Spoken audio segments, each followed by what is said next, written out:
Be me. Feminist 22, living at home with my parents and older brother, trying to save up enough to get my own place, the usual struggle.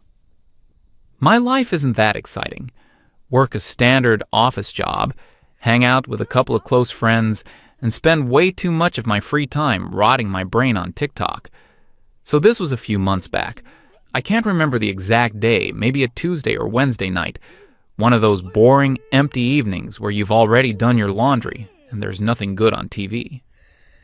I'm just lying in my bed, scrolling through my For You page. The algorithm has me completely figured out. It's an endless stream of skincare routines, clips from old TV shows, and girls my age complaining about their dating lives. It's mindless, but it's comfortable. Then I stop on a video. It's shot from a low angle, like the phone is propped up against a wall. The quality isn't great, a bit shaky. There's this girl, probably about my age, trying to wrestle a massive flat-pack IKEA box through the main door of an apartment building. She's clearly struggling. The thing is awkward and heavy, and she can barely get a grip on it. The music starts playing. You know the one. That super sad, slow piano piece that's in every video trying to make you feel something. As she's fumbling with the box, two guys walk into the frame. They're chatting, laughing about something. They see her, give her a quick glance, the kind of look that sees but doesn't register, and then just walk right past her into the building. They don't even break their stride. The video slows down as they disappear, focusing on the girl's exhausted, frustrated face. Text appears on the screen. Men in 2025, thanks for the help. I felt this immediate pang of recognition. A hot little knot of frustration tightened in my stomach. I hit the like button so hard, I almost cracked the screen. I scrolled down to the comments, and it was a war zone of agreement. Hundreds, maybe thousands of comments from other women. This is literally my life. Chivalry is 100% dead. They expect us to be strong and independent until it's time to do something they don't want to. I asked a guy for help with my suitcase at the train station, and he pretended he didn't hear me. Reading them, I felt this strange sense of validation. It wasn't just me. It wasn't just in my head. This was a real thing, a silent epidemic of male indifference. I felt like I was part of a huge, invisible community of women who were all experiencing the same thing. The algorithm, sensing my engagement, immediately fed me another one. This time, it's a woman standing next to her car in what looks like a Walmart parking lot. The hood is up. She's looking at the engine with this completely lost expression on her face. She looks around, clearly trying to make eye contact with someone, anyone. The video is sped up slightly, showing several men walking past. They get into their own cars, which are parked nearby, and just drive off. Not a single person stops. The sad piano music was back, of course. The caption, "Waited for 30 minutes. Not a single offer of help. I guess this is the equality we wanted." Another instant, like from me. The frustration was building into real anger now. It was like watching a nature documentary where one half of the species had just decided to stop participating in the ecosystem. Then came the third video, the one that really pushed me over the edge. It was one of the most popular sounds on the app at the time. A girl is trying to get into a coffee shop. She's got a massive bouquet of flowers in one arm and two big, clumsy shopping bags in the other. She's trying to pull open this big, heavy glass door, but she can't get the leverage. You can see a guy walking up behind her. He's right there. It would be the most natural thing in the world for him to just reach out and hold the door for a second. But he doesn't. Instead, he does this weird, slick little maneuver. He waits for her to pull it open just enough, and then he kind of sidles past her through the gap she's made and lets the door swing shut right behind him. It almost hits her. She just stands there for a second, looking at the closed door in disbelief. The caption was simple and brutal. It's official. The knights are all dead. I watched it 3 times. The casual, unthinking selfishness of it was just staggering. I felt my face flush with anger. I shared it to my private story with a caption of my own. This, all of this.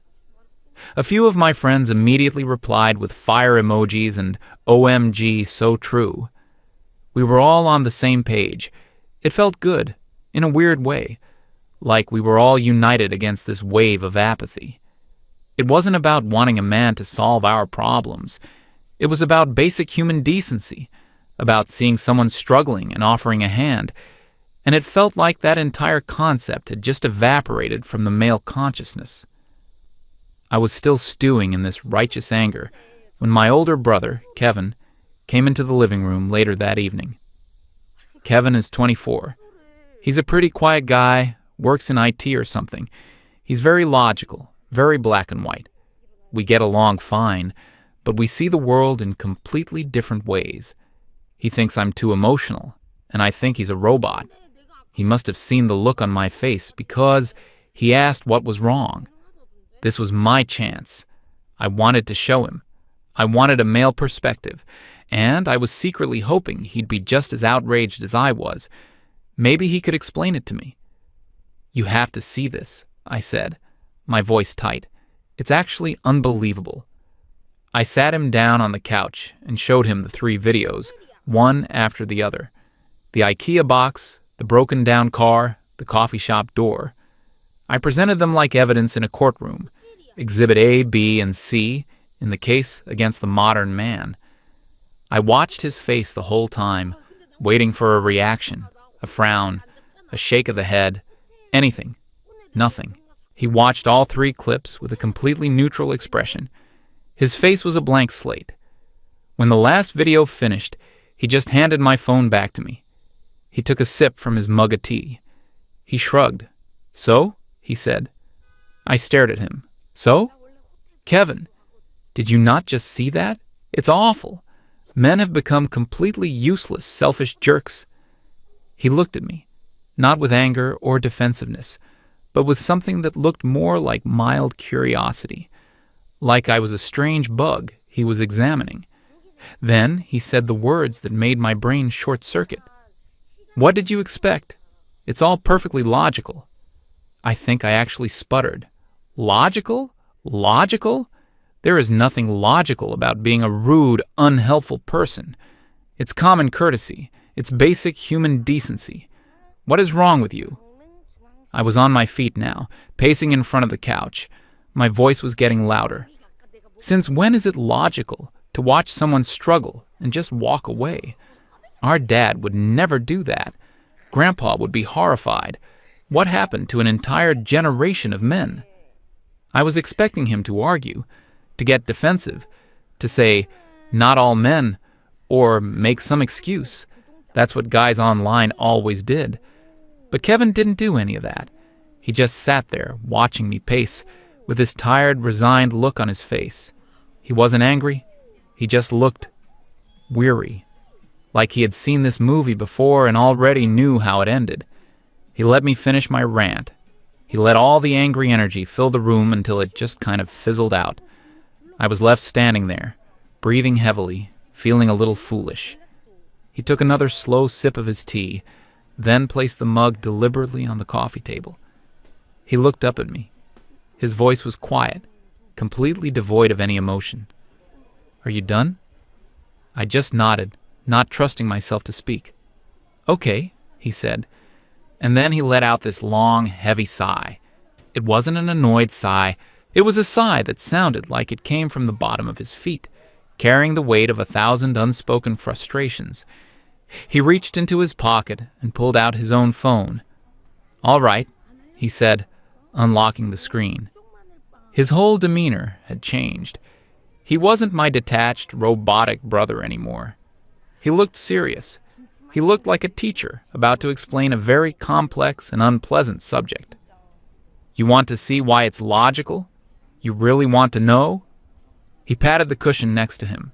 "Sit down. Let me show you the other side of the story." I sat down, my anger now mixed with a heavy dose of curiosity. I was still convinced he was wrong, but the way he said it so calm and certain, threw me off. He didn't have to search for long. He just opened his TikTok. It was like he knew exactly what he was looking for, or maybe this stuff was just as common on his feed as the complaint videos were on mine. "All right, look at this," he said, turning the phone towards me. The video was a duet. On the left side was the video of the girl with the coffee shop door, the one that had made me so mad. On the right was a new video. It was CCTV footage, black and white, time-stamped in the corner. In the CCTV video, a guy holds the door open for a girl walking behind him. A perfectly normal, polite interaction. She walks through. But then, instead of just continuing on, she stops. She turns around and confronts him. There is no audio, but you can read the body language perfectly. She's angry, jabbing a finger in his direction. He holds his hands up in a placating gesture, looking completely bewildered. He seems to be trying to explain something, but she's not having it. She says one last thing and storms off. Then, text appeared over the CCTV footage. It was from the guy who posted it. All I did was hold the door. She accused me of checking her out and told me she didn't need a man to do things for her. So you know what? Fine, I won't. I stared at the screen. My first instinct was to dismiss it. Okay, so, one girl was a jerk, I said. That doesn't mean anything. Kevin didn't even respond. He just swiped to the next video. This one was filmed from a guy's point of view, like he was wearing a body cam. He's walking down a street and sees a woman ahead of him struggling with 2 grocery bags that look like they're about to rip open. You hear his voice, perfectly polite. "Excuse me, miss. Do you need a hand with those? They look heavy." The woman turns around. She looks him up and down with this expression of pure suspicion, like he's a cockroach that just offered to help with her taxes. Her voice was sharp and dripping with sarcasm. "What? I look like I can't carry my own groceries? Is this your new way of hitting on people?" "No thanks, I'm good." The camera's perspective dips down as the guy looks at the ground. You hear him say a quiet, "Oh, sorry." And then he turns and walks away. The video ends. The caption, "My mistake. Won't happen again." I was starting to feel a little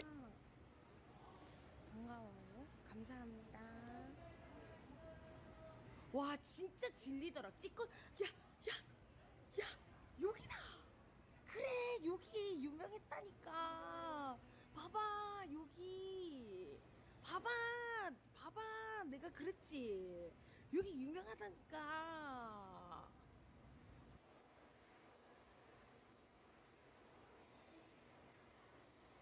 여기 원래 줄 서서 줄 엄청 서 진짜 그때 엄청 유명했던 것 같은데. 와 지금 물난리 때문에 완전 진짜 난리구나. 아유 마음이 아프다. 마음이 여기 봐봐. 베니 닭강정이 저기 여기 있어. 오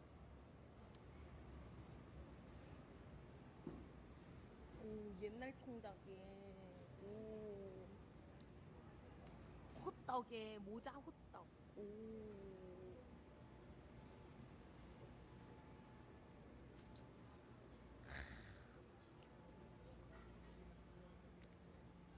아니 나는 재난인 줄 모르고 왔어. 근데 재난이래. 나 뉴스를 안 보잖아.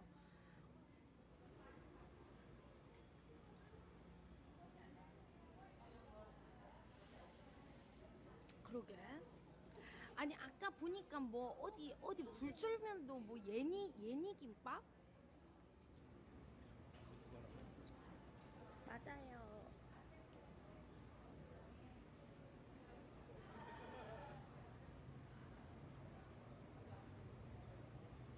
그러니까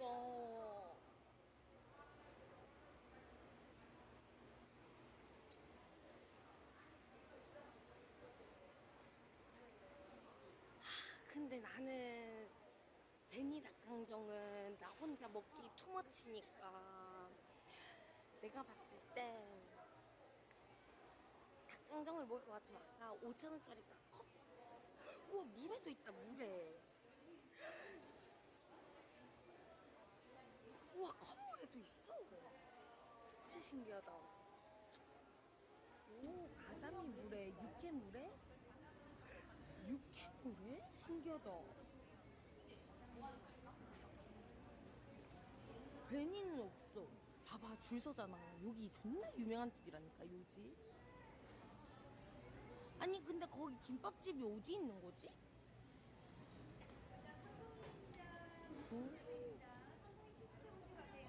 오, 네? 아, 산송이를, 잠시만요. 산송이를, 감사합니다. 음? 진짜 맛있다.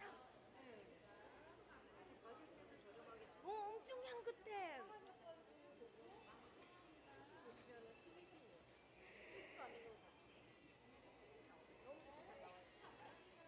와, 이거 명함 하나만 주세요. 네. 와, 이거 진짜 맛있다. 이거 가격은 시가인가요? 시가? 아니요, 여기 보시면 2만원, 4만원, 6만원. 어. 브람스에 따라 틀려져요. 아. 네, 알겠습니다. 네, 네, 감사합니다. 오, 야, 진짜 맛있어. 좋다, 이거. 오, 진짜. 얼음물이다, 얼음물.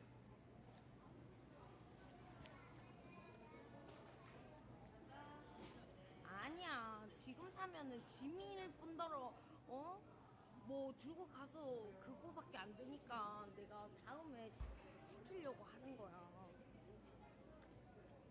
와, 근데 진짜 맛있다. 엄청 부드럽고 향긋해. 아, 귀여워. 알겠습니다. 귀여워.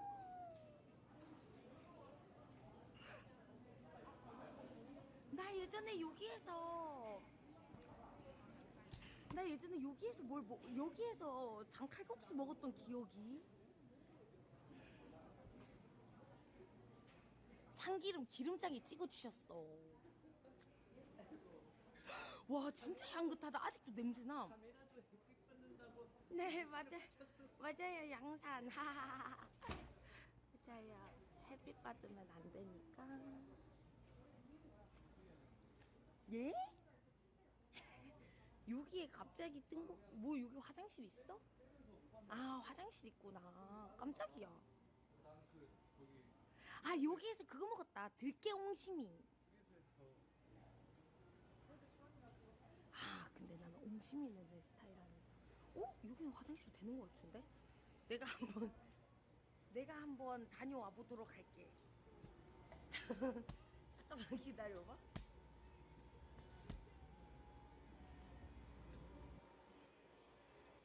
사람들 찍히면 안 되니까. 기다려.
왜 되지 여기는? 여기는 돼. 사람 엄청 많아. 여기 물도 잘 들어가고 물도 잘 나와. 근데 진짜 다행이다.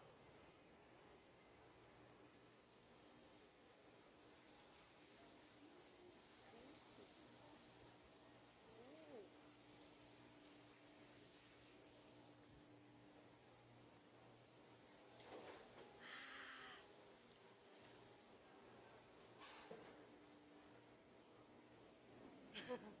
아, 뭘 그냥 쭉 내리니까 슥 하면서 싹 내려가던데? 아, 어디였더라? 아, 여기 괜찮고 엄청 가성비 좋은 그때 엄청 사람 엄청 많았던 장칼국수 집이 여기였나?